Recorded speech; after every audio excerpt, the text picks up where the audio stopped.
หรือบางองค์จะได้วิปัสสนาไปด้วยที่จริงแล้วก็การจิตวิธีของการปฏิบัติจะก็ได้ใช้ได้ทางจิตวิธี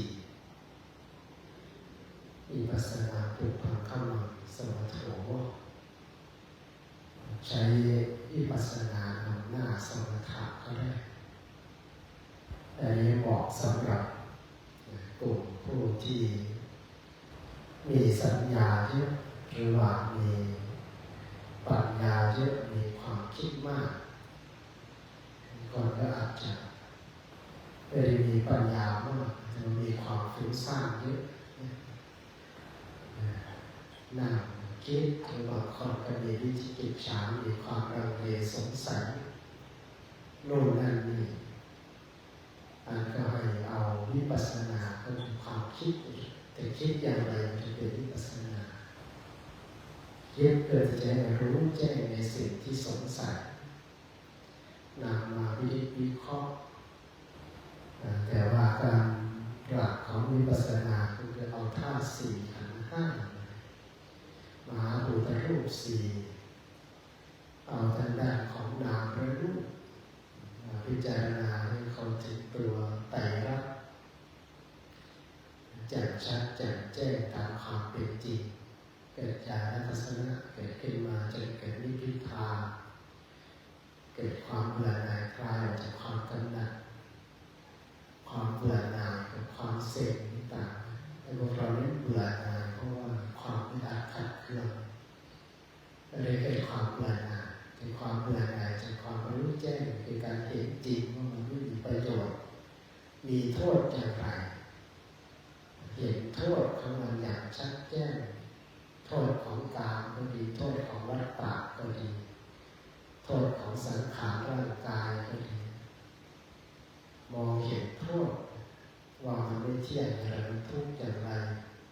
มันเป็นไปอย่างไรชีวิตตามความเป็นจริงมันเป็นอย่างไรนี่เรียกว่าเห็นแจ้งแต่ถ้าเห็นไปตามสภาวะพื้นๆเนี่ยมันเกิดความเบื่อหน่ายมันทุกข์มันยากมันลำบากเจ็บแข้งปวดขา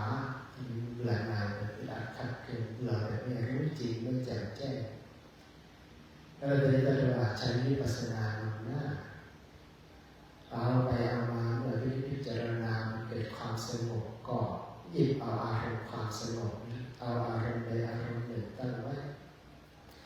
เมื่ออารมณ์ใดอารมณ์หนึ่งภาวะโตมะโคเมื่อมันเกิดขึ้นก็ดึงเอาอารมณ์นั้นมาใช้จะเอาวิปัสสนาต่อว่าได้แต่ถ้ามันพิจารณาไปมันเกิดความสงบก็เอาสมถะผสมไปเลยหรือจะสมถะนั้นหน้าสมถะปุพพังคัมมังสมัทโธปุพพังสมุวิปัสสนาเอาทางด้านของสมถะนั้นหน้าเมื่อจิตเกิดความสงบแล้ว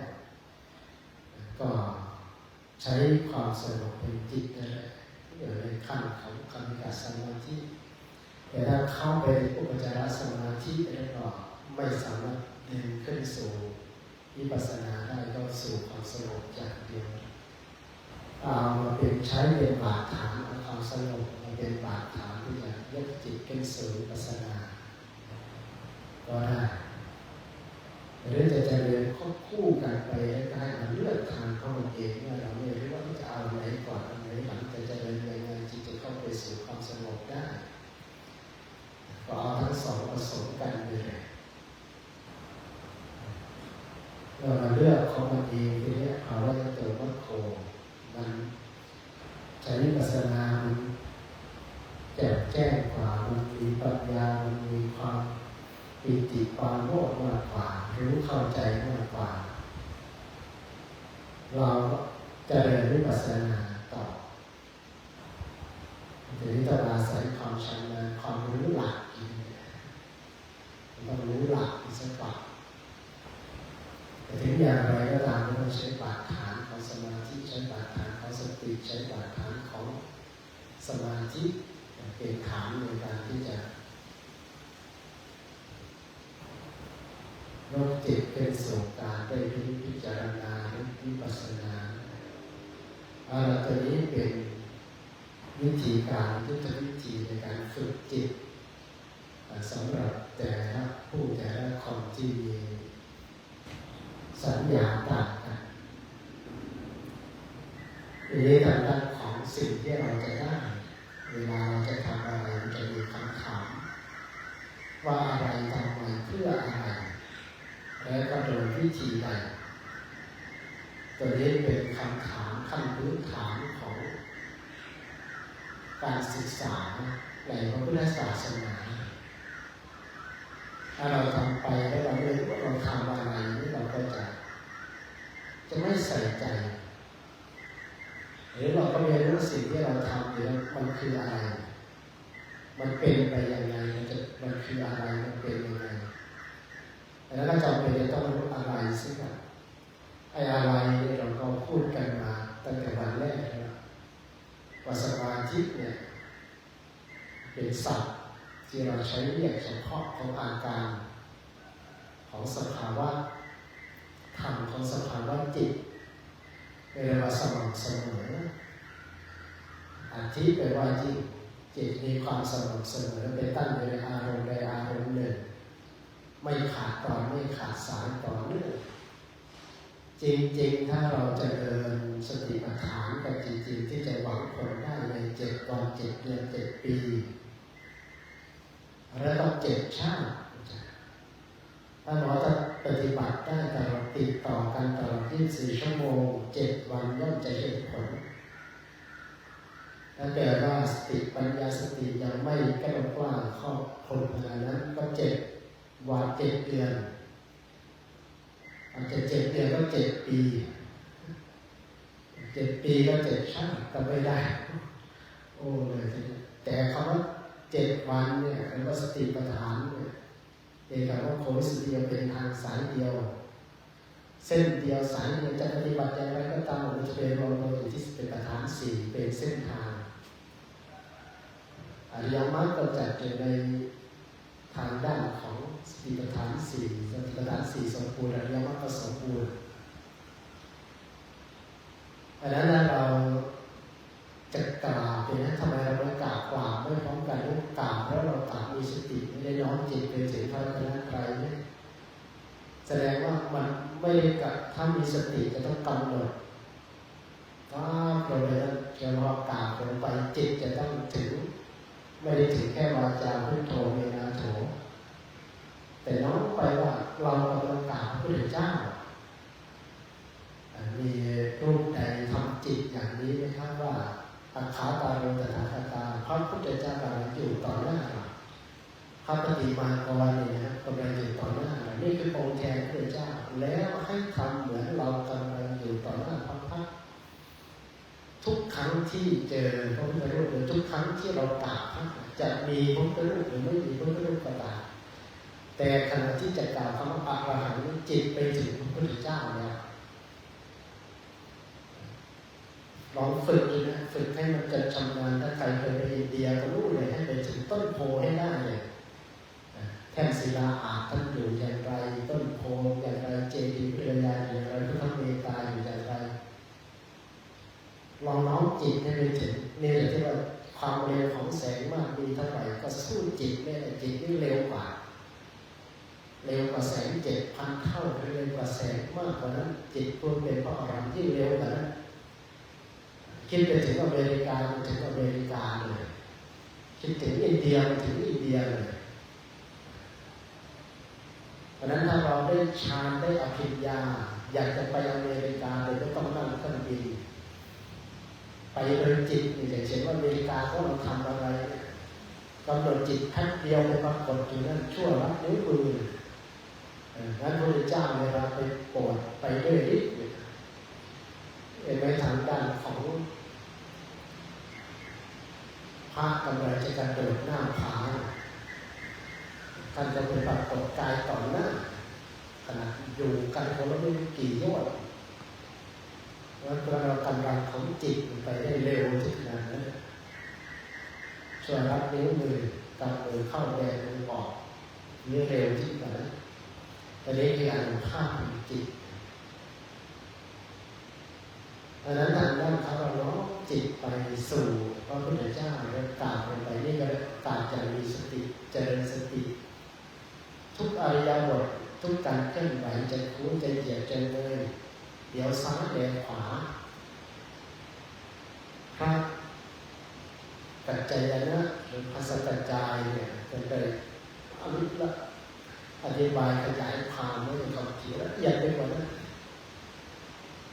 เราจะแลซ้ายแลขวามีจิตกำหนดไปก่อนว่าถ้าหันไปแล้วมันจะเกิดอันตรายที่จะทำไหมถึงขนาดนั้นหันไปแล้วมันจะเจอรูปอะไรจะเจออิทธาโรและอิทธาโรถ้าหันไปแล้วเจอรูปที่เกิดก่อเกิดราคะก่อเกิดโทสะก็ไม่หันไปนี่คือการตั้งสติที่ขนาดนั้นทำความรู้สึกเมื่อเราจะเหยียดจะก้าวจะเดินไม่ได้มากำหนดเฉพาะช่วงอริยบทที่เราเดินจงกรมท่านแต่กำหนดตลอดสายตลอดอริยบททั้งวันมีวันนี้มีใครนับคำข้าวว่าเราฉันพระตากี่คำเคี้ยวกี่ครั้งท่านพระสารีบุตรถึงกับนับเม็ดข้าวได้เลยนับเม็ดฝนที่ตกลงมาได้นับเม็ดทรายในมหาสมุทรได้ถ้าที่คนปกตินิสัยปกติก็จะว่าเกินไปมันเป็นไปได้อย่างไรแต่อัจฉริยะการปัญญาของแต่ละท่านเนี่ยมันเป็นปัญญาอัจฉริยะทางด้านปัญญาภาษาลีบุตรเนี่ยเราเข้าไปเทียบไม่ได้ท่านไม่มีฤทธิ์ไม่มีเดชไม่มีพิญญาไม่มีพิญญาไม่มีพิญญาด้านฤทธิ์ก็ตามแต่ว่าปัญญาเนี่ยเหนือกว่าใครรองจากพระพุทธเจ้า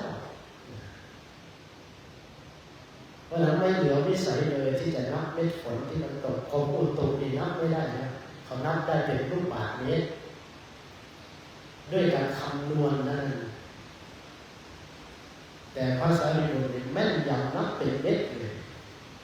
นับเป็นเม็ดฝนที่มันตกลงมาเลยนะอัศจรรย์มากอันนั้นเรามีที่ท่านสะสมอบรมมาเนี่ยโดยการที่จะตั้งจิตปรารถนาที่จะมาเป็นอัครสาวกเบื้องขวาของพระพุทธเจ้าเนี่ยก็ไม่ใช่ธรรมดากว่าที่จะได้ประสบผลหรือว่าได้บรรลุผลสมปรารถนาก็บำเพ็ญมาไม่ใช่น้อยในการบำเพ็ญปัญญาบารมีวิริยะบารมีขันติบารมีจตุเบกขาบารมีทั้ง10นี่แหละในขั้นที่จะพอที่จะมาเป็นอัครสาวกของพระพุทธเจ้าและก็เป็นอัครสาวกเบื้องขวาอันนั้นคือทางด้านของการประพฤติปฏิบัติที่ต่อเนื่องถ้าเราอยากจะได้ผลเราก็เจริญสติอย่างนั้นเลยก็อย่างเข้าไปปฏิบัติสติปัฏฐาน4กับสำนักโคเอก้าคือโยมโคเอก้าเนี่ยเขามีเป็นโรคไมเกรนเป็นนักธุรกิจทางด้านของอินเดียชาวอาหรับเป็นคนศาสนาอื่นเขาไปรักษาหมดไปหลายหมื่นล้านไม่หายก็เลยมีคนแนะนำให้ไปเจอสมาธิตอนแรกเขาไปที่กับฝ่ายมหายานสักวันตอนหลังก็มาเจริญสติปัฏฐานอยู่ที่ซีซาดอที่พม่าหายจริงเขาเลยอยากตอบแทนพระพุทธศาสนาก็เลยสร้างศูนย์วิปัสสนาโคเอก้าขึ้นมาแต่การเข้าไปอยู่นั้นตลอด10 วันเนี่ยแม้นั่งอยู่ด้วยกัน50 คนเนี่ยก็ไม่ได้พูดกันเลยนะตลอดทั้งวันต้องกำหนดสติทุกย่างก้าวทุกอริยบทแต่ผลของเขาหน้าแทบไม่ได้เห็นหน้ากันไม่แต่เดินเข้าห้องก็ไม่ได้ชำเลืองดูหน้ากันเขาเนี่ยกดให้ถึงขนาดนั้นเลยคนจองเนี่ยปฏิบัติข้ามปีเลยนะเขารับคอร์สเลย50ถึงศูนย์มีอยู่เนี่ยก็ตอนนี้ไปเปิดจุดที่นู้นที่อินเดียไปสร้างอยู่ที่เดลีเจดีใกล้ๆเจดีย์ศิลปากรบรรจุคนได้หลายพันใหญ่โตมากคนจองเข้าไปที่จะไปปฏิบัติกับเขาทั่วโลก ถ้าคารวะเขาทำเอาจริงเอาจังนะแล้วก็ทำประสบผลสำเร็จแต่ว่าที่ของพระไม่ใช่พระหลายรูปจะประสบแต่ว่าถ้าโยมเหล่านี้เขาเห็นผลและเขาทำเขาทำเอาจริงอย่างคนที่ว่าคนที่หัวแข็งหน่อยแต่ว่ามีปัญญามีบุญเก่าพอมีอย่างโยมพันอิฐอย่างนี้เจ้าของโรงแรมพิษณุโลกที่เคยถูกการแก้จนเกือบได้ถูกโทษประหารเข้าคุกไปอยู่แดนหนึ่งโดนตัดสินสองศาลประหารชีวิตมาแล้วโดยแค่ศาลสุดท้ายรอดมาได้แต่ก่อนเคยดูถูกพระดูถูกอะไรเพราะเขาถือแต่ก่อนถือพวกเครื่องรางของขลังแต่มันไม่ได้ประโยชน์อะไรไม่ได้ช่วยให้รอดไม่ได้ช่วยให้รวยแต่เมื่อรอดออกมาได้ฟังธรรมทีนี้ได้ฟังธรรมว่าเพราะเหตุอะไรรู้หลักการประพฤติปฏิบัติเอาว่าเปิดศูนย์ประพฤติปฏิบัติธรรมเลยศูนย์ประพฤติปฏิบัติธรรมพันอิฐที่พิษณุโลกของโรงแรมโดยหลายร้อยล้านสองว่าเป็นวิทยากรภาคศาสนาปัญหาพุทธศาสนาเวลาเกิดออกมากลุ่มพวกนี้นะเขาจะออกมาช่วยออกมาพูดแก้ต่างให้แทนพระสร้างความมั่นใจให้คนที่กำลังเกิดความหวั่นไหวได้ผลเหมือนกับพระอานนท์ท่านโศกเศร้าอารุณทะท่านจะไปปลอบของพระพุทธเจ้าไปนิพพานไปแล้วก็ไม่ได้เอานิพพานไปไม่ได้เอาอริยสัจสี่ไปไม่ได้เอาสติปัฏฐานสี่ไปไม่ได้เอาปฏิจจสมุปบาทไปนิพพานก็ยังมีอยู่หลักธรรมก็ยังหลงเหลืออยู่ยังมีอยู่พระพุทธเจ้าไปนิพพานไปก็ไปนิพพานไปเฉพาะสังขารร่างกายแต่ว่าธรรมที่องค์ที่ทรงค้นพบในแนวทางที่ท่านวางไว้ยังอยู่นี่ก็เช่นเดียวกันปัญหาของบุคคลก็ส่วนปัญหาของบุคคลส่วนหลักธรรมของพระพุทธเจ้าศาสนาพระพุทธเจ้าก็ยังตั้งอยู่ไม่เกี่ยวกันนะเขาออกมาอธิบายได้อย่างชัดเจนเลยนะทีนี้แก้ปัญหาแทนคณะสงฆ์เราได้อย่างดีเลยทีเดียวในการที่เราเพียรพร้ำเขาเข้ามาทำหน้าที่ของพุทธบริษัทดังนั้นทางด้านของ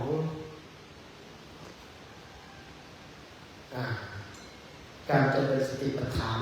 ถ้าเราน้อมจิตไปอย่างนั้นก็จะได้ผลแต่ก็น้อยเลยทีนี้ที่เราจะทำได้ในการต่อเนื่องแต่ส่วนหนึ่งมันต้องอาศัยการฝึกเนี่ยที่เราต้องอาศัยการฝึกมีเวลาเพราะนั้นเวลาจะเจริญกรรมฐานจริงๆนั้นจะปล่อยวางภาระทั้งหมดออกไปเหมือนกับทางด้านขององค์คุณปฏิบัติที่เรามา 2-3 วันไม่จบเลยแต่เมื่อเรารู้อะไรคือสมาธิคือจิตที่สม่ำเสมอตั้งมั่นอยู่ในอารมณ์หนึ่งที่เรียกว่าสมาธิตัวนั่นแหละทำไมเราต้องมาเจริญสมาธิกันนะเพราะว่ามันเป็นทางเลือกทางเดียวที่จะนำไปสู่ความพ้นในยุคสมัยปัจจุบันเพราะสติเราน้อยปัญญาเราน้อยไม่สามารถจะแทงตลอดในขณะที่ฟังได้เพราะว่าโมหะมันครอบงำอยู่เราจะต้องมาชำระล้างเป็นง่ายๆก็คือขยะมันเยอะในจิตของเราไม่ได้มีบุญเกิดทันเกิดทันสมัยพระพุทธเจ้าก็ไม่ใช่ว่าจะได้บรรลุธรรมเสมอไปบางครั้งบางทีผมก็ยังคิดอยู่นะครับว่าเรื่องโชคดีเราที่เกิดไม่ทันพระพุทธเจ้าทำไมคิดแบบอัปยศเลยนะถ้าเกิดทันพระพุทธเจ้าแล้วอยากเป็นใหญ่เหมือนเทวทัตเลยครับจะไม่หลุดไปอยู่เอาเวจีวะถ้าเทวทัตเลยแกเป็นพระพุทธเจ้าพระพุทธเจ้าไม่ได้เราฝ่ายทางด้านของการเรื่องตัวเราพิมพายต่างๆมันจะไปอยู่เอาเวจีเลยหรืออย่างฟังคีเราจะทำยังไงทีเนี้ยสร้างพระวินัยให้พวกเราไม่รู้กี่ร้อยข้อเนี่ยแล้วก็โชคดีให้พวกเราอยู่แต่ก็ไม่ใช่โชคดีถ้าเกิดทันพระพุทธเจ้าแล้วเรามีบุญพอที่จะได้บรรลุมีศรัทธาขนาดเราเกิดมาไม่เห็นพระองค์ไม่เห็นสรีระของพระองค์เนี่ยตัดท้ายทุกขั้นตอนเราจะมีศรัทธาที่จะทำขนาดนี้มันก็ไม่แน่แต่นั่นแหละก็คือบุญของเรามันไม่พอแต่ไม่ใช่ว่าเราไม่เคยนะครับค อย่างนั้นพระวินัยทอนอย่างนั้นพูดเมื่อคืนมันมีข้อคิดอยู่แล้วก็มีเหมือนกับว่าถ้าเราไปตรวจสอบประวัติพระมหาเถระแต่ละรูปส่วนใหญ่แล้วเกิดในยุคทันพระพุทธเจ้าปฐมมุตตระแม้แต่อัญญาโกณทัญญะนี่ก็ตามในแม่เขตที่จะให้ทำบุญกุ้งข้าวใหญ่นี่ก็ยุคสมัยพระพุทธเจ้าปฐมมุตตระนะแม้แต่โยมคารวะพระเจ้าพิมพิสารเนี่ยที่ทำบาปจนได้ไปตกพระเหล่าญาติไปเกิดเป็นเปรตและมาทวงบุญที่วัดป่าเวรุวันในสมัยที่พระเจ้าพิมพิสารถวายอุทยานเวรุวันเปรตมาขอส่วนบุญมาร้องโหยหวนว่าเราญาติไปเกิดเป็นเปรตเพราะว่าเราชีวิตจุลิตาเปรตรอส่วนบุญมาด้วยกี่ภพกี่ชาติกี่กับกี่กันนั่นก็เกิดเหตุตั้งแต่สมัยพระพุทธเจ้าปฐมมุตตระนะเกิดเหตุในยุคนั้นเนี่ยคู่กับนี่แหละในช่วงที่พระอานนท์ที่เกิดเป็นสมณะในสมัยนั้นไปบวชเป็นสามเณรแล้วก็จ้างมหาอมาตย์คือพระเจ้าพิมพิสารนี่แหละให้ไปหาคนมาทำครัวแล้วเหล่าผู้ทำครัวทำไปทำมาตลอด3 เดือนเนี่ยก็เลยยักยอกอาหารให้ลูกให้ภรรยาให้สามีเอาไปเอามาอาหารไม่พอพักฉันกลัวความผิดที่จะเกิดขึ้นก็เลยเผาโรงครัวมันเลยทำลายหลักฐานเหตุต่างๆก็คือเผาโรงครัวแล้วไม่ได้กินของสงฆ์เพียงอย่างเดียวแล้วไม่เกิดเป็นเปรตกลุ่มนี้เผาโรงครัวด้วยอันนั้นเหตุที่เกิดมาในยุคสมัยพระพุทธเจ้าปฐมมุตตระพระอานนท์ก็เกิดในยุคสมัยพระพุทธเจ้าปฐมมุตตระหลายรูปได้อธิษฐานจิตที่จะบำเพ็ญบารมีในยุคของพระพุทธเจ้าปฐมมุตตระแล้วมาบรรลุในสมัยของพระพุทธเจ้าพุทธโคดมของเรา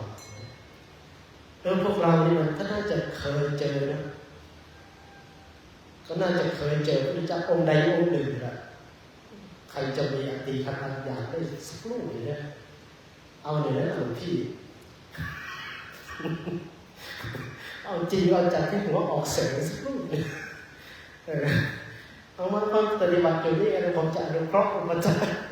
เพราะว่าแต่เต็มที่เนี่ยท่านไม่ต้องออกบิณฑบาตไม่ต้องทำอะไรเดินจงกรมเดินสมาธิจะเดินอัตลุสัญญาอย่างเดียวมันเพ่งกสิเอาเต็มที่เลยนะสักวันใดวันหนึ่งเอาหัวออกแสงเลยให้ได้อภิญญาสักรูปหนึ่งเอาให้ได้จริงๆจังๆนะอย่าอ้างตนแต่จะเป็นพระอรหันต์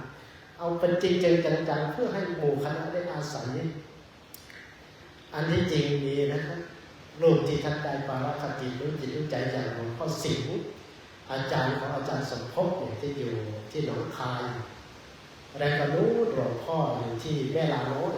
ตอนนี้ท่านมีชีวิตอยู่ก็เลยไม่ออกชื่อแม้แต่บางรูปที่ท่านศึกไปท่านอะไรนะที่เป็นพระญี่ปุ่นศึกไปหลายปีลูกศิษย์ของหลวงปู่ชาที่อยู่กาญจนบุรีแต่ก่อน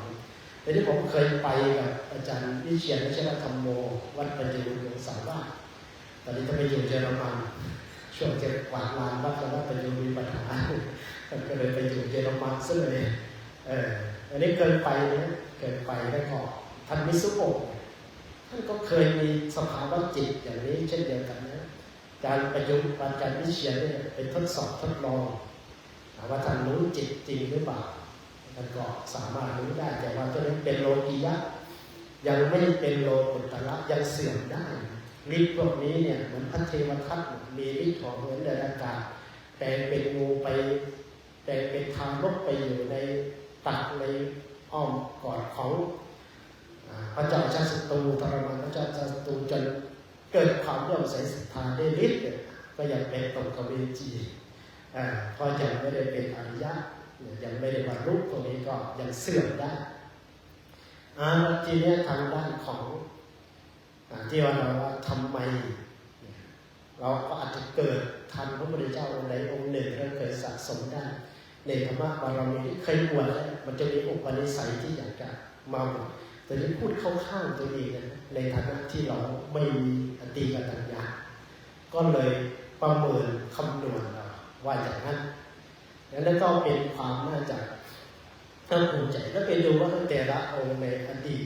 ท่านก็เคยเกิดเจอพระเจ้ามาอย่างนี้อย่างนี้ในยุคนั้นแล้วมาประพฤติในสมัยนี้ทำไมเพื่ออะไรใช่ไหมประมาณที่เราประพฤติปฏิบัติอย่างน้อยๆมันมีประโยชน์ในปัจจุบันแล้วก็นำไปใช้ได้ทั้งความเป็นอาชีพและคารวะผมจึงว่าเนี่ยถ้าชาวบ้านชาวโลกเขารู้เนี่ยว่าไอ้ที่โลกที่เขาเป็นอยู่เนี่ยโดยเฉพาะในสภาวะเศรษฐกิจสภาวะโลกยุคสมัยปัจจุบันเคยมีพระท่านมาถามว่าทำไมอาจารย์คนปฏิบัติทำแถวบ้านเรานี่มันน้อยจริงๆมันไม่น้อยแต่ก่อนมีไม่มีไปรักษาศีลอุโบสถในช่วงพรรษาเท่านั้นแหละแล้วก็ไม่ได้มีการเจริญสมาธิภาวนาหรอกไปนั่งกินหมากแข่งกันเช้ามาก็กลับบ้านปัจจุบันนี้ท่านไปดูสิครับผมมาอยู่ที่ใหม่ๆจัดงานปฏิบัติธรรมคนมา 200-300ที่ก่อนมันไม่มีงานเยอะจัดไม่กี่ที่แล้วทีนี้เนี่ยที่แถวอีสานหรือว่าแถวต่างจังหวัดที่เขาเรียกบ้านนอกเหมือนบ้านแถวนี้แถวเราคนมีความเครียดเลยเยอะชาวบ้านเลยขายข้าวได้ราคา5 บาทก็ไม่บ่นเลยบ่นเฉยๆแต่ว่าไม่คิดไม่ได้เครียดอะไรจะติดหนี้ธกส.อยู่ขนาดไหนเขาก็ไม่เป็นทุกข์ไม่เดือดร้อนเท่าไหร่นะ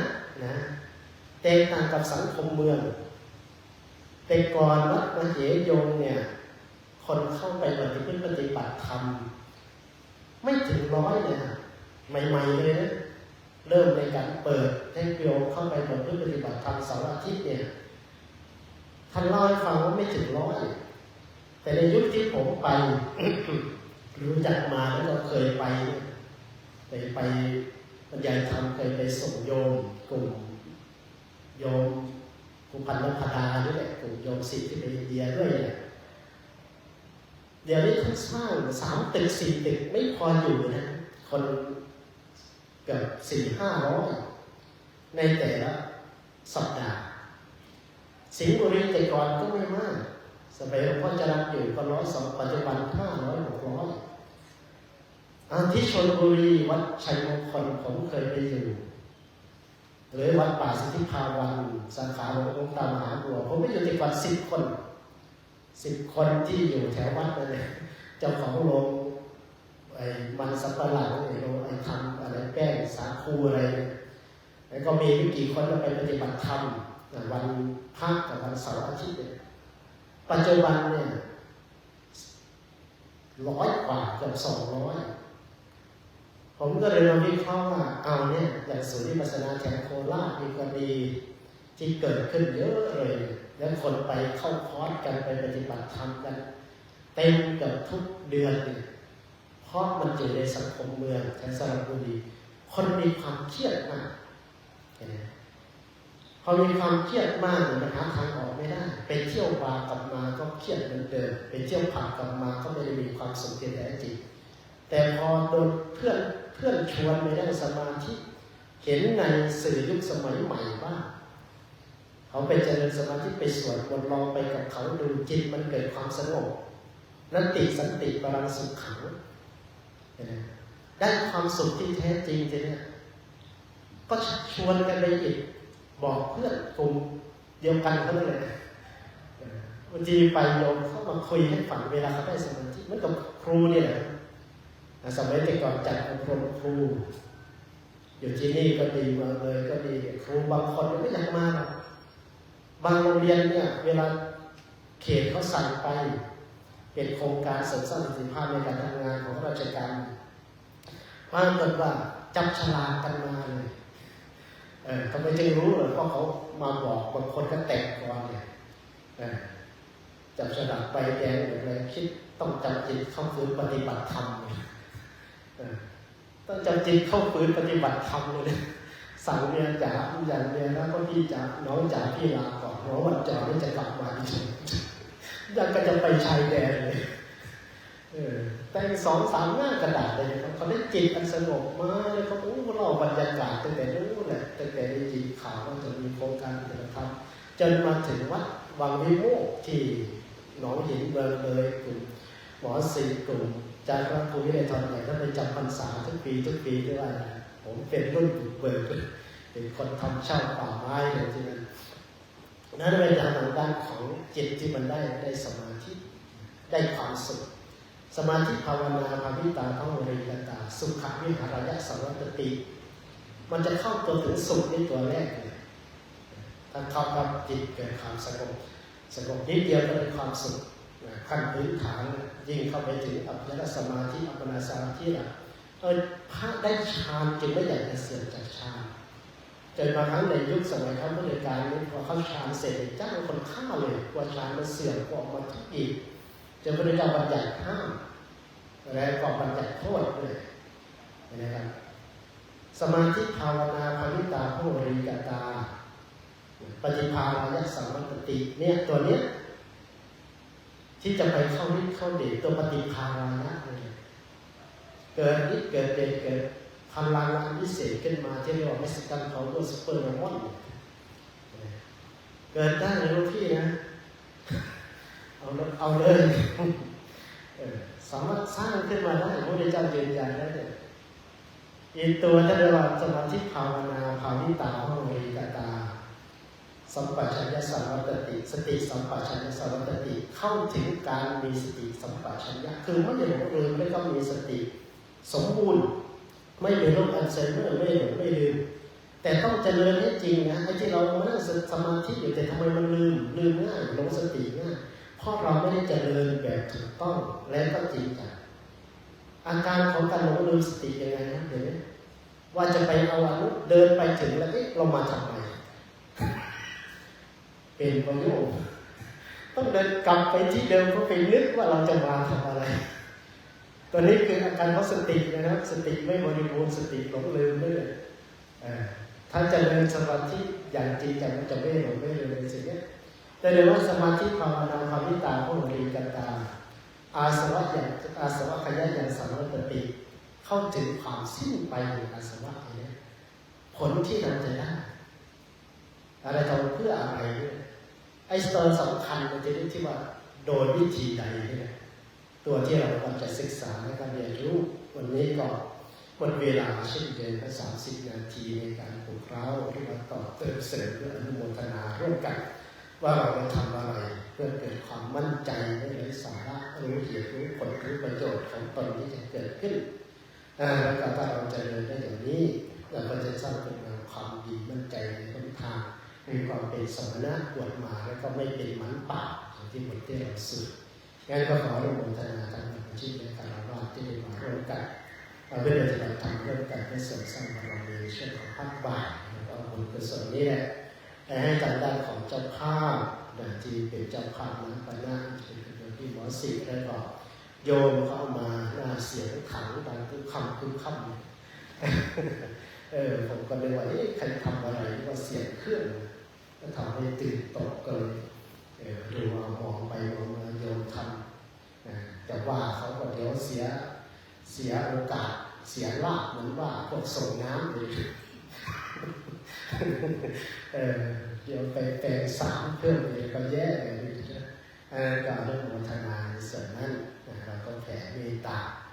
พร้อมกันสัพเพสัตตาสัตว์ทั้งหลายที่เป็นเพื่อนทุกข์เกิดแก่เจ็บตายด้วยกันทั้งหมดอาเวราหุนตุจงเป็นสุขเถิดอย่าได้มีเวรแก่กันและกันเลยอัปปยาปัจจาหุนตุจงเป็นสุขเถิดอย่าได้พยาบาทเบียดแก่กันและกันเลยอาทิคาหุนตุจงเป็นสุขเถิดอย่าได้มีความทุกข์กายทุกข์ใจเลยสุขีอัตตานังปริหารันตุจงมีความสุขกายสุขใจ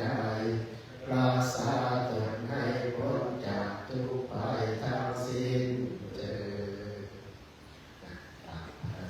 ดส่วนพรของโยมก็เอาของหลวงพ่อให้ครูตอนเย็นนะอนุโมทนาร่วมยอดตอนเย็นอะระหังสัม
บอกทางด้านของคณะทำงานได้